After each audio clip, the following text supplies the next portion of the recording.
The number one question I get, and it's been the number one question or inquiry that I have gotten for years, is Jimmy, how do I grow on YouTube? Jimmy, how do I launch a channel? How do I get to 100 subs? How do I get to 1,000 subs? What am I doing wrong? Why can't I grow? Is YouTube against me? Is it pure luck to blow up on YouTube? These are the type of questions that I get tweeted at and in the comment section and in my email all of the time. So I thought I would put together a video to help you guys get started on your YouTube path if this is something that you have decided to do. And no, there is no special formula in here that you're going to shoot up and have PewDiePie numbers, but I am going to give you some insight, some steps, and some thoughts that maybe some of these other videos that have done this didn't quite touch on. And as we get started, in the comment section, let me know what your channel is all about. As this video goes out, I will be spending some time checking the channels that people put in the comment sections as well. I'm always looking for a cool new channel to watch. And so I present to you 10 steps on how to get to 1,000 subscribers on YouTube. Step number 1.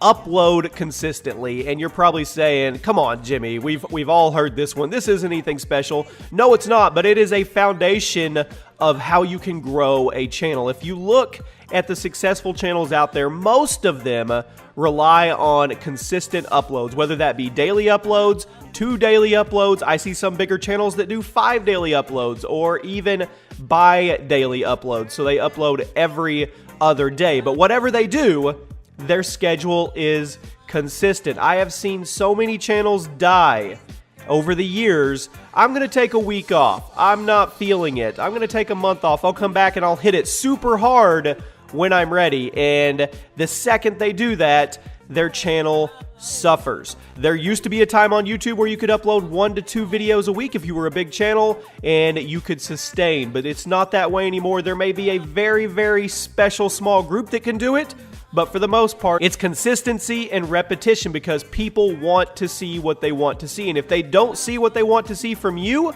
they will go find it somewhere else because there are a million other channels in line ready to hand them content if you aren't. Step number 2, and this is going to sound kind of off for a second, but hear me out on this.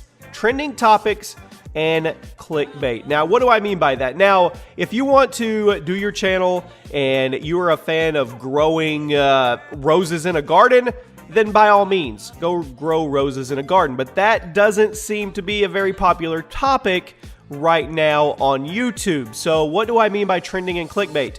You need to focus on trending topics and clickbait. Now, hold on, Jimmy. What do you mean clickbait? How dare you tell people that the way to grow their channel is clickbait? Let's get in reality, people, okay? I want you to come with me for just a second, and I want you to look. All of the big channels have figured out ways to incentivize people to click on their videos. Now, I am not saying clickbait in the terms of lying about your content, but it is a special art when you can make your thumbnail and your title coexist with the content in the video and make people want to click on it. You want them to click on it. It's no different than when somebody goes to Walmart and they go to the checkout and all of those candy bars and packs of gum are lined there at a certain level. They paid somebody to study on what certain height level and where to put those within hand's reach because people are impulsive and they will buy it. It is no different than the YouTube sub box. People are impulsive. They will click on something that they feel they want to know what's actually going on with that story behind the thumbnail. So figure out how to involve your content with trending topics that people want to watch. Remember, you want to get to 1,000 subs. You need to be putting out content that is interesting to people, and you may have your special genre that you want to do, but you got to figure out a way to mix the trending topics with your content. And with that, you need to know how to title and how to actually clickbait. I hate the word clickbait because it's more about creativity.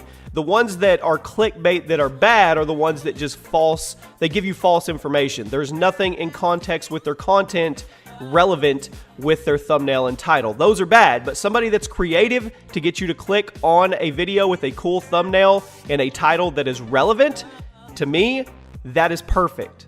If you guys would like a focused video on exactly that, how to title tag and thumbnail your videos and focus on trending topics? Let me know in the comment section and we could do that as a follow-up video to this one. Step number 3 on your road to 1,000 subscribers. People like to judge on the end result of where a YouTuber is, but people rarely see the grind that went into where that YouTuber got where they're going. What I mean by that is everybody sees PewDiePie, or everybody sees KSI, or your favorite vlog channel, or Rooster Teeth, and people don't put that with all the hard work and the grinding that these channels did for years. Most of these big channels have been YouTubing for multiple years. We're talking over 5 years. Yes, there are some that hit lightning in a bottle and they go viral, but for the most part, your dedicated channels that are out there have been grinding for years, and people tend to forget that. So when you're looking up at all these massive channels, don't let it deter you. Don't let it bring you down.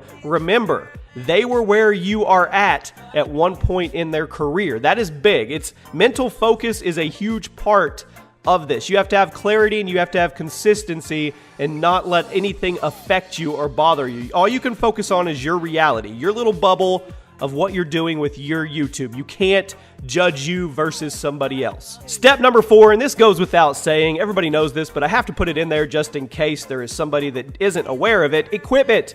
You have to have decent quality for your videos. We are past the stage of 480p, people, and I know most everybody knows that, but I still go on YouTube, I still browse, and I still see people uploading content like that. And you can get decent quality even with a cell phone camera now. So equipment, and I understand equipment is expensive, so do it in baby steps with what you need, but get the base equipment, research, and once again, I could do another video and help you guys out with that if you wanted to as well. But there is equipment out there that is affordable. You don't have to go out and get the $1,000 mic that your favorite YouTuber has, or this amazing camera that this guy has. There is equipment out there that you can use that is affordable. So budget shop. There is nothing wrong with budget shopping. I know you want to have that gaming setup or that YouTube setup and let everybody see it, but that's for a different time. That's for down the road. Don't focus on that right now. Step number 5. There are no original ideas. Well, there may be occasionally, but they're very, very rare. Most ideas have been used and reused and rehashed and turned around and manipulated into something else, and that's okay. They aren't really around anymore because we're on the internet. We have access to everything, but it is okay for you to put your spin on a popular idea. There is nothing wrong with that. Forget all the people that say, oh, don't copy his content, or you're just doing what he did. If you see something fun like a top 10 or a series or a vlogging channel, or hell, the trend right now is mailing yourself in a box. If you want to give it a try in your own spin, go for it. Don't listen to people. You can do what you want. Just put your spin on it. A perfect example is my top 10 series. I in no way created top 10s at all. Wasn't even close to the first person, but what I did was put my spin on it and made it a community feel with Twitter. So that's how I've done my top 10s on Sundays. I involve Twitter, they get to be showcased in the top 10s, and that is my little spin on top 10s. You guys can do the same thing. There is nothing wrong with taking an idea and putting your spin on it. Step number 6, don't battle sub boxes during prime time. What I mean by that is there is a prime time for YouTube for most people. It's usually between 1 p.m. to about 4 to 5 p.m. depending on your time zone.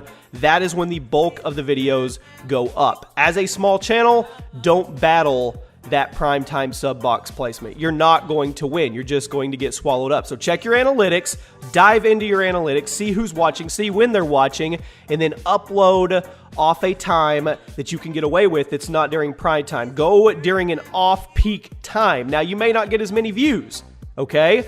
But you will be able to get out there a little more because you aren't saturated during the prime time that most of your bigger YouTubers are uploading. So I would suggest in the evening, or depending on your time zone in the morning, just try to work your way around the prime time of sub boxes, because you will get swallowed up, you'll get frustrated, and nobody will see your content. Step number 7, interact. And this goes without saying, but I'm going to say it anyway. Reply to comments, tweets, anything that you can do to show these people that are taking 5 minutes out of their day to engage with you in a busy, busy world where things are going fast. Show them that you actually care. Engage with them. That is one thing I have always done and I will continue to do, is engage with my viewer base. It is the most important thing because they're there for you. You need to be there for them as well. Step number 8, I want to post what I want to post. I've heard this numerous times. Well, I want to post what I want to post. I don't care what goes on. Well, there's two choices here. There's a fork in the road for you. If you want to go down the left path and post whatever you want to post, then by all means do it. You have free will choice and it's a free world and you can do that. But if you want to go down the path of growing your channel, you have to put that to the side. It can't be a I want to post what I want to post mentality. Yes, you can post what you're passionate about, but like I said earlier, it needs to be able to connect to trending topics that people are looking for and they have to want to click on it. So yes, post, if you like video games, post video games. If you like vlogs, post vlogs, but you need to make sure that those are intertwined with what people are actually searching on YouTube. Step number 9, thumbnails. Now we talked a little bit about it in step number 2 with trending topics, clickbaits, and titles, but thumbnails is by far the most important thing. You need to learn Photoshop, get somebody that can help you.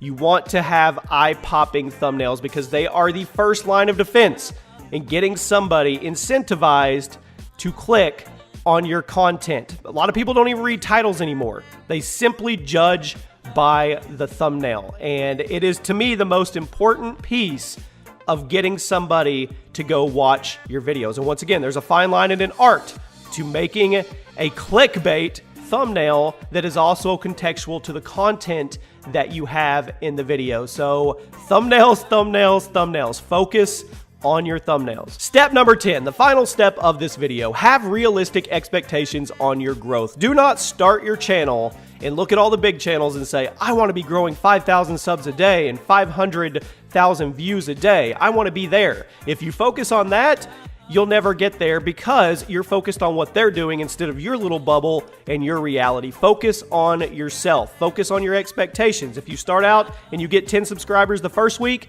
try to get 20 subscribers the next week. If you get 50 views on a video for the first time, try to get 100 views on the next one. Baby steps your way up, and you'll find as you go, it'll start to snowball on its own, and it has nothing to do with you. It has to do with your body of work. Now, I'm going to give you guys 2 thoughts really quick. This is a long video, but think about this.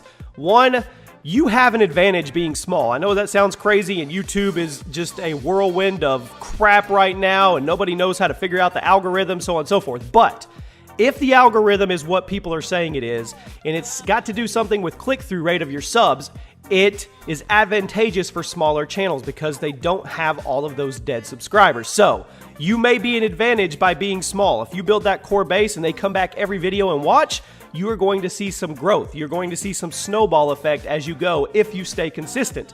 And the other little piece of advice from me to you is group up. Find people that have the same focus and drive as you that are around your size. There's a reason that the Sidemen do so well, or the FaZe Clan does so well, or the TK House, or all these little groups. They're not little anymore, but these groups of people that work together with their content and they help each other grow. So if you can, find people around your size that want to collab and intertwine. One shout out doesn't do it anymore, people. Not in 2017, but if you find some people that consistently want to produce content with you, you're at an advantage. And that is it, guys. 10 steps to help you get your first 1,000 subscribers in a week in 2017 on YouTube. I hope this was helpful. If it was, drop a like on the video. Tell me about your channel in the comment sections, and I will be checking them out as this video goes out. Hope you have a fantastic day, and I'll see you later.